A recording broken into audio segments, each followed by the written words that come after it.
Orang yang mereka itu memiliki jiwa intoleransi, itu penyebabnya satu, mereka dangkal dalam urusan agama.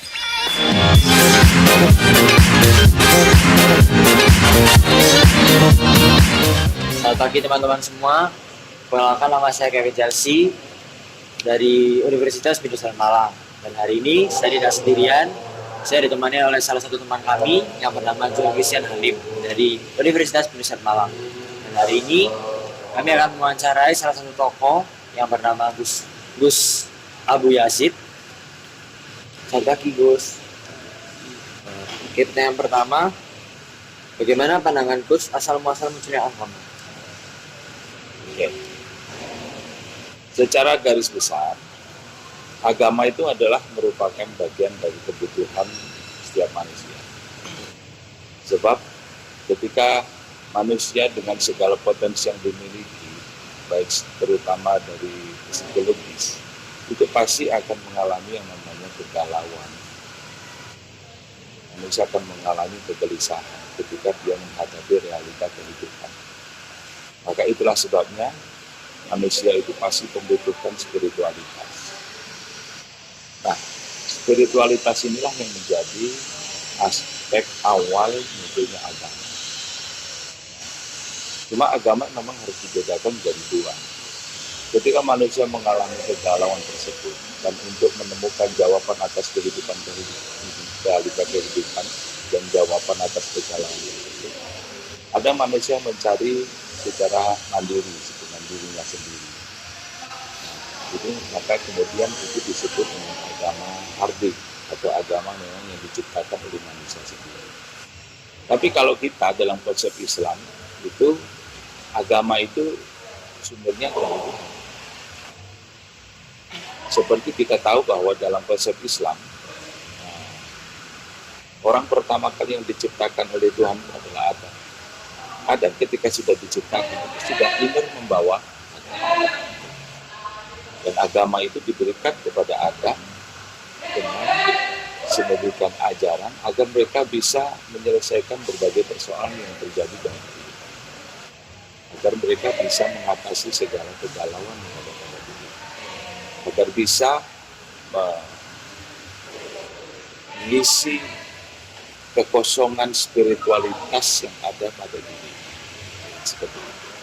Itulah sebabnya muncul agama yang disebut agama samawi, agama yang bersumber dari langit. Itu.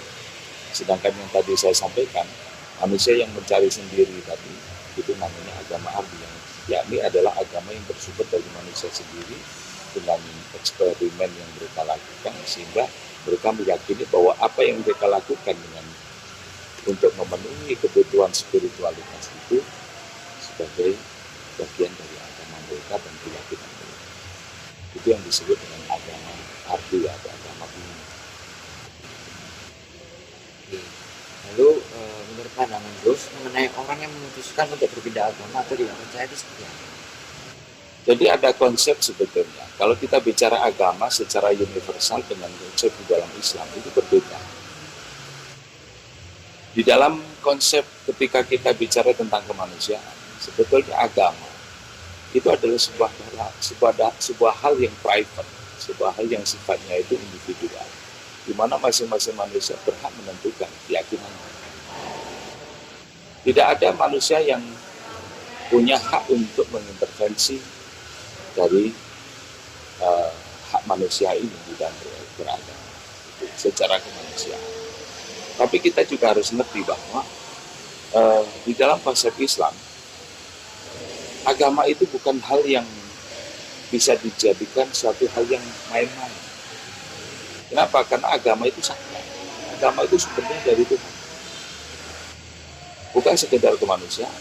Walaupun pada dasarnya sebetulnya terkait dengan agama itu adalah hak setiap manusia. Tapi Islam sangat meyakini bahwa agama itu harus betul-betul dipegang, diyakini. Terutama kalau Islam adalah agama yang memang bersumber dari Tuhan, itu adalah suatu hal yang tidak bisa kemudian dijadikan permainan. Sehingga itulah sebabnya kalau kita bicara tentang kemanusiaan, hak setiap orang untuk pindah. Mau milih agama dan keyakinan manapun, silahkan. Tapi kalau kemudian kita di dalam Islam. Jangan. Sebab apa? Di dalam Islam itu, Islam ini adalah hidayah yang kita yakini bahwa ini yang paling benar sebetulnya. Kenapa? Karena Tuhan menurunkan ini sebagai bentuk revisi atas agama-agama yang sebelum Islam. Sehingga itulah sebabnya ada konsep namanya murtad. Itu untuk membentengi agar umat Islam tidak mempermainkan agama. Gitu. Walaupun sebetulnya kalau sebelum Islam mereka punya hak untuk pindah-pindah agama, tapi ketika masuk Islam sudah harus betul-betul pindah. Kenapa? Karena ini adalah satu nikmat yang karunia yang paling besar setelah nikmat hidup. Dalam Islam itu yang diyakini bahwa nikmat yang paling besar itu adalah kehidupan, nikmat. Maka itulah sebabnya manusia itu harus berinteraksi sosial dengan sesuai dengan hak-haknya, menjaga hak dan kewajiban sebagai manusia. Tapi yang kedua, nikmat terbesar itu adalah berupa agama. Kalau kita nyebut dalam Islam adalah hidayah Islam dan iman. Dan ini tidak bisa dijadikan permainan. Pertanyaan selanjutnya, menurut Gus, kenapa muncul banyak agama di Indonesia?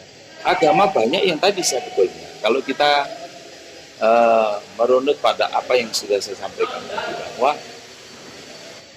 manusia itu butuh spiritualitas untuk mengatasi segala persoalan. Sehingga tadi disampaikan ada eksperimen dilakukan manusia, ada eksperimen yang dilakukan manusia, sehingga munculnya animisme, ya, paganisme dan lain sebagainya. Itu sebetulnya adalah untuk mengatasi persoalan yang ada pada diri manusia dengan komunitasnya. Sehingga kemudian muncullah agama-agama yang kemudian itu disebut dengan agama ardu, atau agama bumi. Agama diciptakan sendiri oleh manusia sebagai kepercayaan untuk mengatasi persoalan spiritualitas tadi. Tapi kalau di dalam konsep Islam, agama itu sebetulnya satu. Dalam Islam itu agama satu, yakni bahwa kehidupan ini ada kontrol, ada pusat, dan itu adalah Tuhan. Itu adalah Allah SWT. Sehingga sebetulnya walaupun mungkin berbeda kemasan, tapi sebetulnya ajarannya sama. Agama-agama yang mulai dari Nabi Adam, Nuh, Ibrahim, Musa, Isa hingga Muhammad. Satu, bahwa ani ubudullaha wa la tusyriku bihi syai'an. Tuhan itu satu, Allah saja, maka sembahlah, jangan syirikkan dia. Kalaupun kemudian ada perbedaan antara Yahudi, Nasrani, ya, dan Islam, itu biasanya ada dua hal. Pertama adalah memang secara syariat, kemasannya memang berbeda. Karena agama juga terkait dengan komunitas. Seperti Yahudi, agama memang khusus untuk mereka, bangsa mereka, yakni orang-orang Yahudi. Sedangkan Nasrani diturunkan oleh Allah kepada Nabi Isa. Sehingga kemudian agama ini punya kemasan sendiri di dalam syariat. Tapi sebetulnya sama antara Islam, Yahudi, dan Nasrani, bahwa keesaan Tuhan itu menjadi konsep yang tidak bisa ditawar. Seperti itu. Yang kedua terkait dengan mungkin juga adalah penyelewengan. Kenapa terjadi?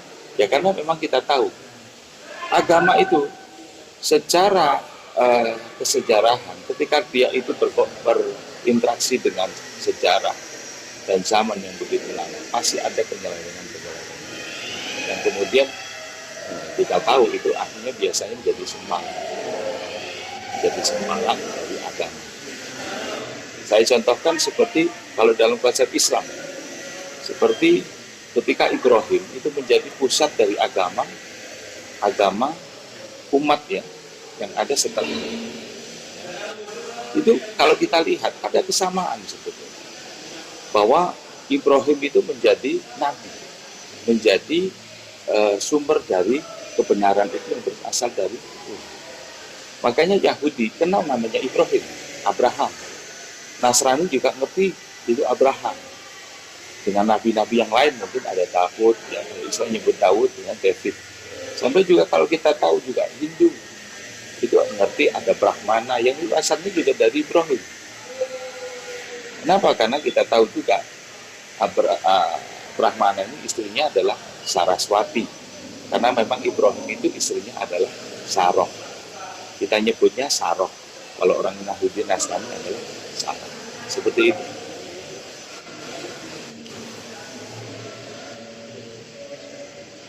Oke, pertanyaan terakhir, cara menanggapi perbedaan agama dan agar tidak terjadi perpecahan seperti apa? Agama itu bagaimanapun ketika sudah diciptakan, itu dengan perbedaan agamanya. Maka itu adalah suatu hal yang tidak bisa dihindari. Maka menyatukan agama itu adalah suatu hal yang mustahil. Yang harus dilakukan adalah toleransi antar umat beragama. Kenapa? Karena kalau kita tahu bahwa sebetulnya Muhammad, kalau dalam konsep Islam, dalam konsep Islam, Muhammad itu diutus adalah sebagai bentuk penyempurna.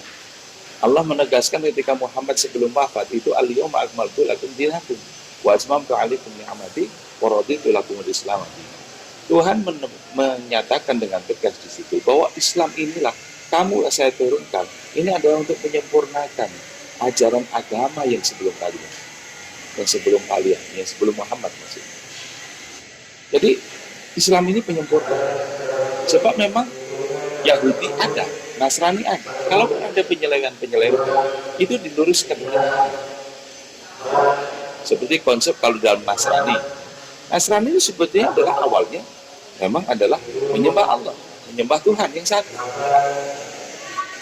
Isa itu adalah Nabiullah. Tapi kemudian kan ada penyelewengan di mana kemudian mereka menyebut bahwa Isa adalah ibnullah. Sedangkan orang Yahudi Isa anak Allah, anak Tuhan. Atau mungkin Yahudi menyatakan juga bahwa Uzair ibnullah, Uzair itu anak Tuhan. Mereka juga mengatakan nahnu abna'ullah, kita ini adalah anak-anak Tuhan dan lain sebagainya. Dan itu diluruskan Muhammad bahwa mereka ini sebetulnya bukan anak Tuhan, bukan siapapun, sebab tidak ada manusia yang akan menjadi Tuhan. Manusia akan tetap jadi manusia, tapi Tuhan mengutus mereka itu sebagai nabi, sebagai rasul. Sehingga kemudian konsep inilah yang kemudian disampaikan oleh Tuhan bahwa kamu Muhammad, saya turunkan Islam adalah sebagai penyempurna. Sehingga kita tahu sebetulnya dalam konsep Islam, Nabi Muhammad itu bukan untuk kok kemudian merubah mereka menjadi Islam, tidak. Tapi biarkan tetap Yahudi, silahkan Yahudi. Kalau kamu silahkan mau tetap Nasrani. Yang penting jangan sampai menyekutukan Tuhan. Sehingga kalau ada dalam Al-Quran, innalladzina hadu man nasara was-sabiina man amala billah lahum ajruhum inda rabbihim. Kayak satu saat Nabi Muhammad ditanya oleh Salman Al-Farisi. Salman Al-Farisi ini adalah seorang sahabat yang dia itu dari Persia. Karena dia sudah pengalaman berpindah-pindah agama sampai 5 kali. Sehingga kemudian dia tanya kepada Nabi, Nabi, di mana itu agama-agama yang saya pernah peluk? Saya pernah Majusi, saya pernah Sibian, ya, ada agama namanya Sibian, ada juga Nasrani, ada Yahudi. Sekarang saya Islam, itu terus gimana Nabi? Allah menurunkan alladzina hadu wan nasara was-sabiin. Siapapun mereka yang Yahudi, yang Nasrani, yang Sibian, asalkan mereka beriman pada Allah, mentauhidkan Allah, lahum ajrun inda rabbihim, mereka akan mendapatkan hak mereka di sisi Tuhan. Ya, dan mereka berhak untuk masuk surga. Sehingga kemudian kita tahu juga Nabi Muhammad itu ketika di Madinah ada orang Yahudi dibiarkan Nabi. Yang penting kamu tauhid. Ada Nasrani biar, nggak apa-apa. Kenapa? Karena salah satu orang yang menolong Nabi itu ada namanya Raja Najasyi, Raja Habasyah ketika itu dia Nasrani dan dia beriman kepada Muhammad. Tapi dia tetap Nasrani. Sehingga ketika Raja Najasyi ini kemudian meninggal, Nabi Muhammad ikut mensolati jenazah. Nah, itulah sebabnya kalau terkait dengan pertanyaan tadi, mustahil kita menyatukan agama.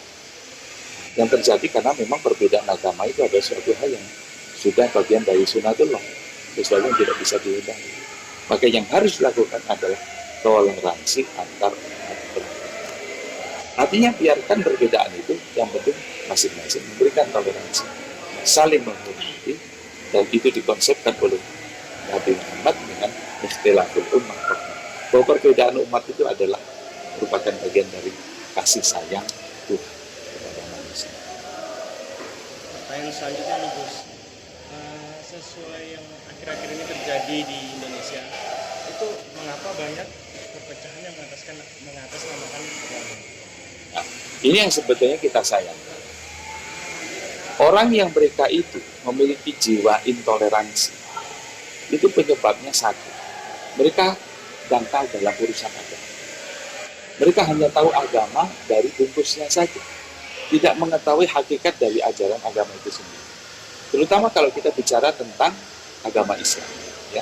Walaupun di luar Islam sebenarnya juga banyak tidak tahu sebetulnya, karena memang seperti contoh radikalisme dan terorisme mengatasnamakan agama kan bukan hanya Islam. Di India ada Hindu yang juga mereka melakukan. Di Burma ada orang Buddha yang juga melakukan.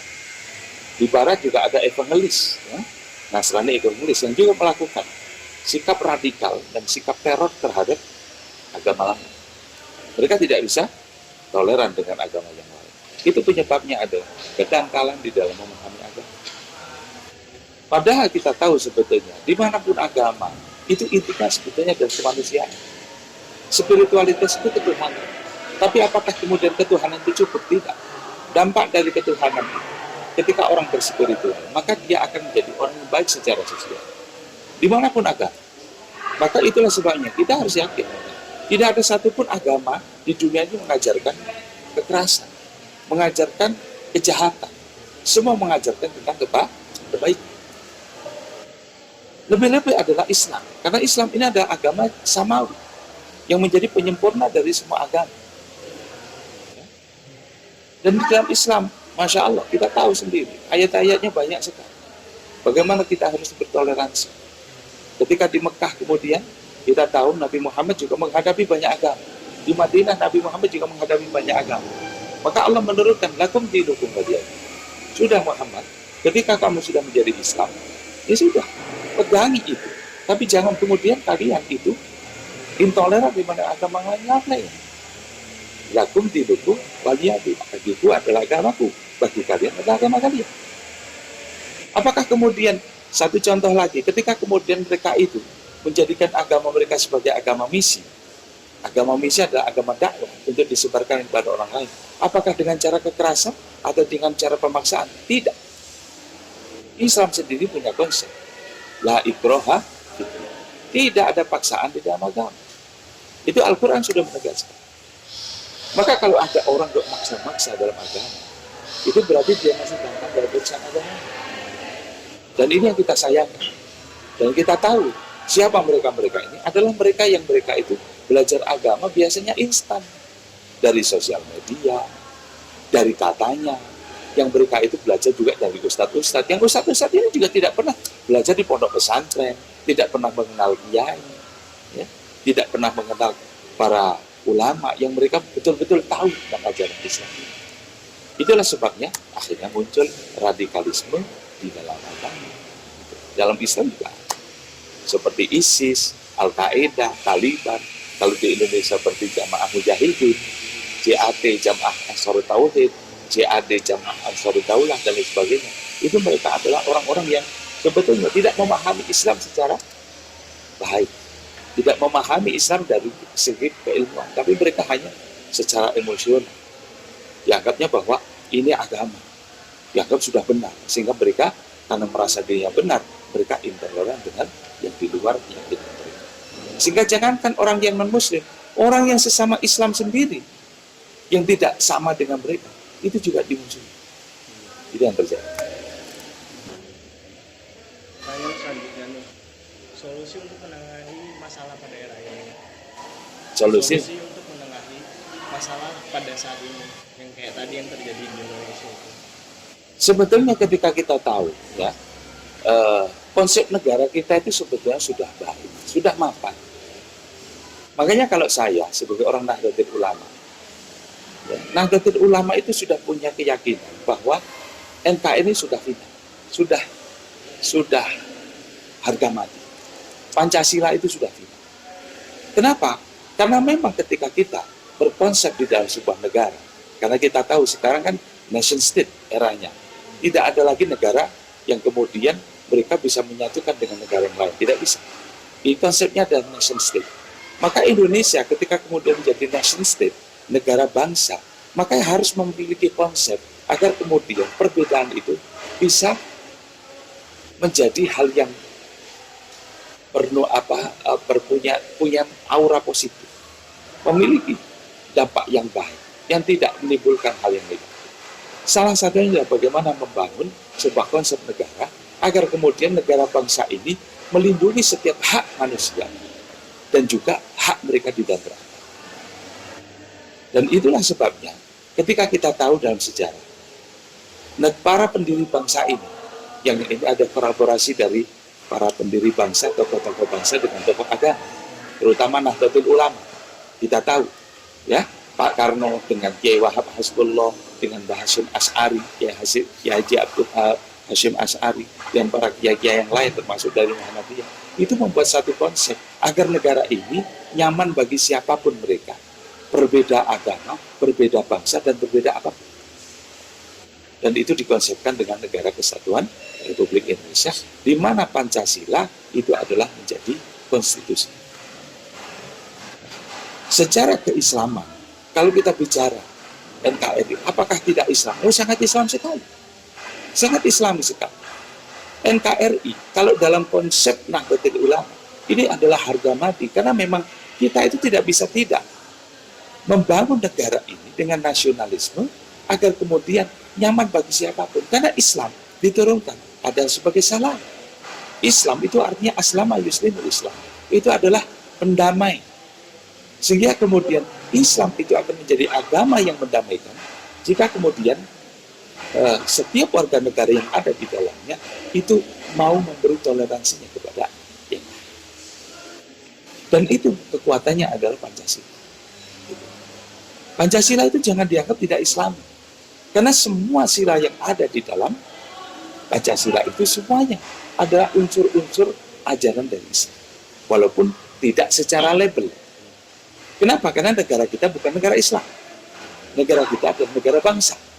Di mana kita tahu bangsa yang ada di Indonesia itu lebih dari 700. Ya. Ada 700 suku, 1000 bahasa, 17.000 pulau, 7 agama. Ini kan suatu hal yang susah kalau kita tidak manage dengan baik. Maka Pancasila, contoh ketuhanan yang Maha Esa, itu adalah konsep yang ada dalam Al-Quran. Bahwa memang Allah itu mengutus para nabi, termasuk Nabi Muhammad, dan diteruskan oleh para ulama itu untuk mentauhidkan. Ya. Maka ada ketalid, ani'budullah wa la tusyriku bihi syai'an. Sembahlah Allah yang Esa itu, jangan syirikkan. Itu ada konsep ketuhanan yang Maha Esa. Yang kedua, kemanusiaan yang adil dan beradab. Kenapa? Karena manusia ini harus dimanusiakan. Maka manusia, negara itu akan menjadi aman kalau manusia yang ada di dalamnya saling menghormati nilai-nilai kemanusiaan. Apakah Islam tidak bicara? Oh, bicara. Inna khalaqnakum min dzakari wa unsa wa ja'alnakum syu'uban wa qaba'il lita'arafu. Inna akramakum indallahi atqakum. Bahwa Allah itu menciptakan ada laki-laki, perempuan, ada bangsa kulit putih, ada hitam, ada bangsa Sunda, Batak, Jawa, semua lita'arafu. Untuk saling mengenal, saling memanusiakan. Yang ketiga, persatuan Indonesia. Kenapa? Karena persatuan ini akan tercapai jika saling menghormati, saling toleransi.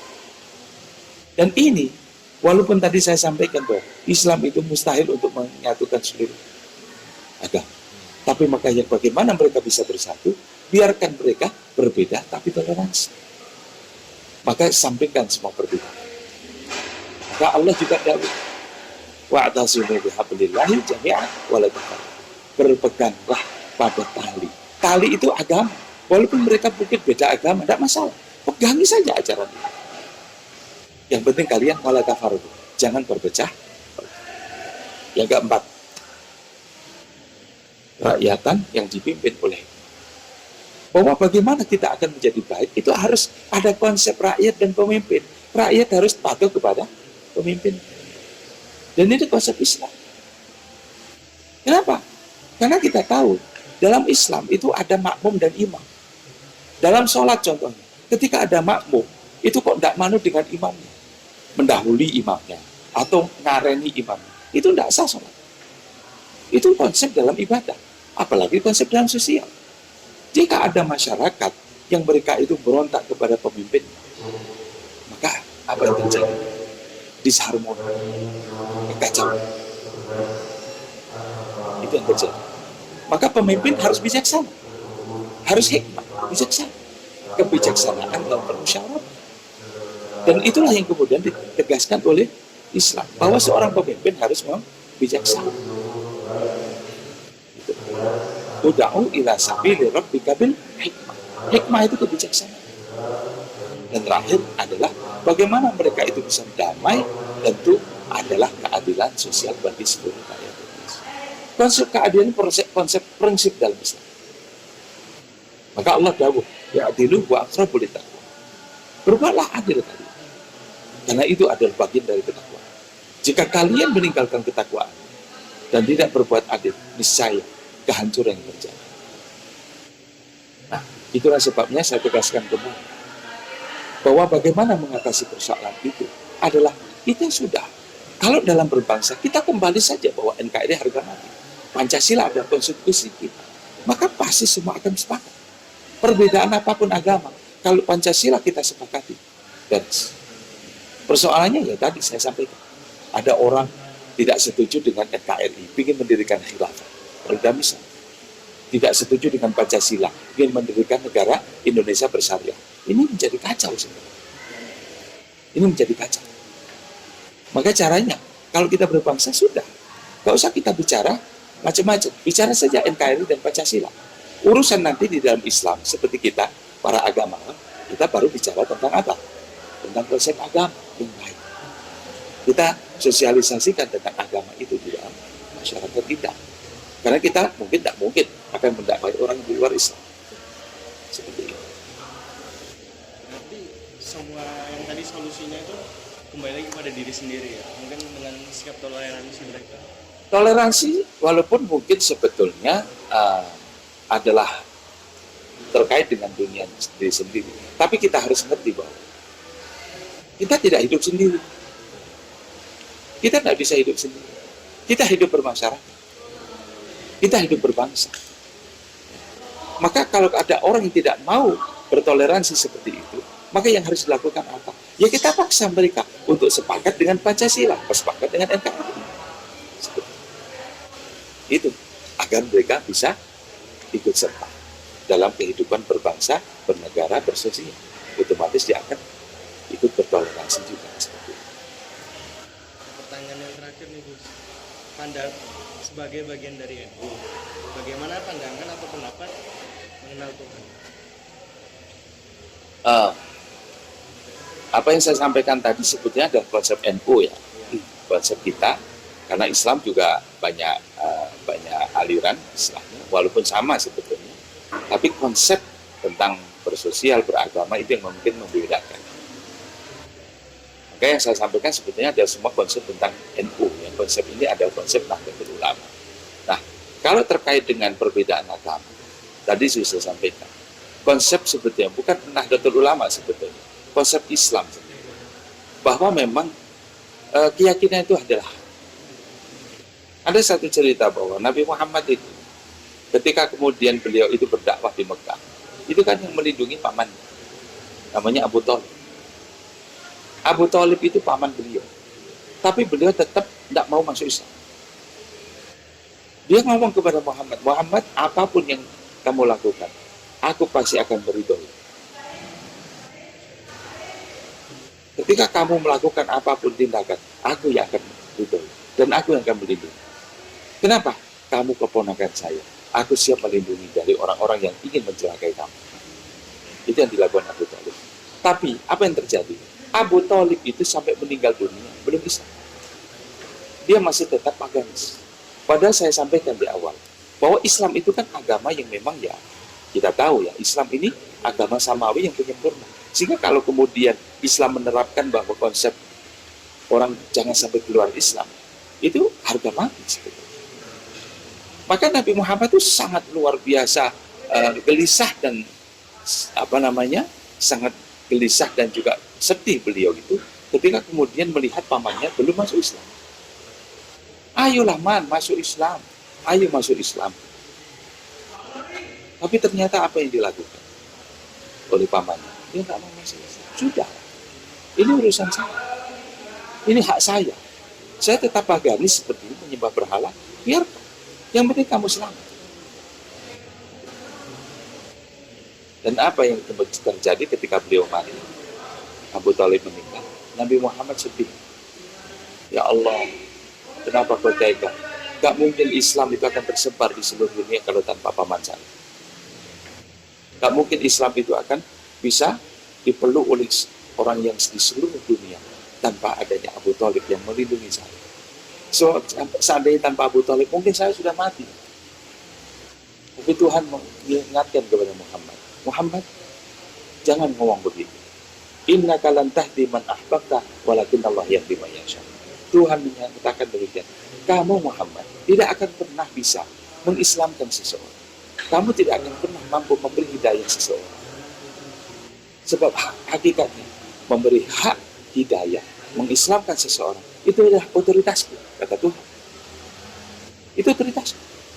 Wa ma 'alaika illal balagh. Tugas kamu kan menyampaikan saja. Dari sini kita bisa mengerti sebetulnya konsep Islam itu bagaimana sebetulnya. Bahwa sebetulnya beragama itu bagaimanapun, ketika kita bicara hak seseorang, itu memang suatu hal yang private. Itu hak seseorang. Bahkan Tuhan menegaskan, bukan sekedar urusan hak. Itu adalah otoritas Tuhan. Maka itulah sebabnya ketika ada orang Islam, kesyukuran pertama yang harus dilakukan oleh seorang ketika beragama Islam, di dalam konsep Islam, itu bersyukurlah karena kamu sudah diberi hidayah oleh Allah. Maka itulah sebabnya ajaran pertama adalah bahwa menghormati antar pemeluk agama itu harga mati dalam Islam. Kenapa? Karena itu ada private. Bahkan itu ada otoritas Tuhan. Saya yakin yang mereka Nasrani, Yahudi, mereka tidak mau kalau seandainya mereka tahu bahwa ternyata Islam ada agama yang paling benar. Tapi ternyata kan tidak. Memang Tuhan menciptakan mereka begitu. Perbedaan-perbedaan itu. Maka sebagai orang Islam harus bersyukur dong. Maka itulah sebabnya kenapa kita harus sholat, harus selalu berzikir la ilaha illallah, ya kan? Harus membayar zakat, harus haji dan lain sebagainya, menjalankan semua ajaran di dalam Islam itu. Jangan macam-macam motivasinya. Satu saja motivasinya, bahwa kamu harus bersyukur kamu sudah diberikan agama, hidayah, Islam, iman, agama yang paling benar, yang paling diridhoi oleh Allah. Seperti itu. Maka itulah sebabnya. Tapi apakah kemudian harus egois? Tidak. Agama ini sudah otoritas Tuhan. Urusi saja agama kamu. Urusi saja diri kalian. Ini kalau kita, Allah Tuhan bicara pada orang Islam. Gitu. Kalau kamu sampaikan saja. Urusan mereka dapat hidayah sehingga masuk Islam atau tidak, itu urusan Tuhan. Bisa dimengertikan bagaimana sebetulnya Islam itu luar biasa, sangat menjaga dan menjunjung tinggi nilai toleransi, tasamuh tadi. Ya? Cuma bagaimana orang tidak bisa mengerti tentang konsep ini? Ya tidak ngaji saja. Kalau datang ke pesantren, datang ke kiai, insya Allah akan paham. Ya. Terima kasih Gus untuk informasinya. Sekian dari kelompok kami. Terima kasih. Sampai jumpa.